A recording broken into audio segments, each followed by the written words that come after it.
नमस्कार मंडळी सर्वांना, श्री स्वामी समर्थ. तर इथे बघा आपण गहू घेतलेला होता, कारण आपला जो गहू होता तो संपलेला होता. मग आज म्हटलं उन्हाला वगैरे स्लॅबवरती घालायचा, तर त्यासाठी मी घेऊन चालले होते पाठीत भरून शेणा. म्हटलं स्लॅबवरती जरा पसरून वगैरे आपण गहू घालूया, कारण त्याने ऊन वगैरे दिलेलंच होतं. कारण आम्ही घेतानाच जुना गहू घेतलेला होता, कारण पोळ्या वगैरे खूप छान अशा येते त्यामुळे. तरी पण म्हटलं आपण एक ऊन द्यायचं, आणि ऊन दिल्यानंतर पुन्हा मग जो लिंबाचा वगैरे पाला आहे तो घालून त्यामध्ये ठेवायचं, किडे वगैरे लागत नाही आहेत. तर बघा किती छान अशी हिरवळ दिसते टेरेसवरून.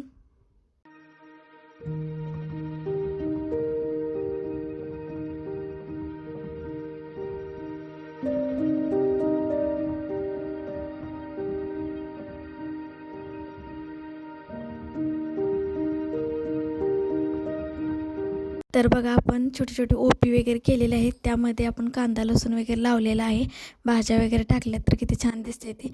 तर मागच्या वर्षी जो तुम्हाला हा आंबा दिसत असेल बघा, म्हणजे झाड आंब्याचं, तर याला मोहर वगैरे काही आलेला नव्हता, कारण आंबेच लागलेले नव्हते. 1 वर्षातून एकदाच लागतात म्हणजे. आणि ह्या वेळेला बघा इतका मोहर आलेला आहे की भरपूर मोहर आला आहे. छोटे छोटे आंबे सुद्धा तयार व्हायलात, मी तुम्हाला आता दाखवते व्हिडिओमध्ये.